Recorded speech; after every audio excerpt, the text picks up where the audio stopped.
The world media has hailed India's successful organization of the G20 Summit, describing its outcome as a diplomatic victory for Prime Minister Narendra Modi, who is pushing to increase the country's influence on the world stage and pressing for reforms in global institutions, including the United Nations.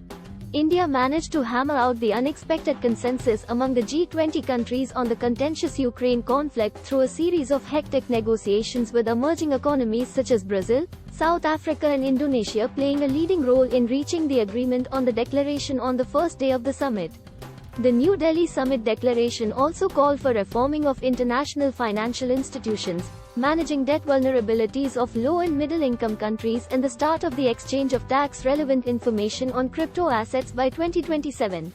An opinion piece by an Indian professor published in the China Daily titled, "The Global South Should Have a Bigger Voice," said India has set several new benchmarks during its G20 presidency.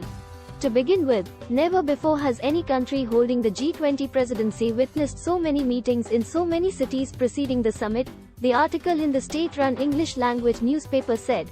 The Guardian article, "Watered-down G20 statement on Ukraine is sign of India's growing influence," said that softening of the language of the declaration was out of deference to Modi's need for a clear diplomatic win, that the US did not push the Ukraine issue to deadlock. It is hard to underestimate how important the Democrat administration sees India, a powerful rival to China, according to the leading British newspaper. The Lowy Institute article by Ian Hall, "India Pushes China to the Margins of the G20," said that India's marginalization of China at the G20 follows on from these efforts to curtail Beijing's influence. For the moment, they might be working, the article says. Some interpret Chinese President Xi Jinping's refusal to attend the G20 summit as a tacit acknowledgement that the forum no longer serves China's interests. If that is so, it will be partly due to New Delhi's hard work, as well as China's mishandling of a crucial bilateral relationship, the article in the Sydney-based think tank website says. The Newsweek article, "China Blindsided by Historic Challenge to Belt and Road Project at G20," said the India-Middle East-Europe Economic Corridor is a historic initiative.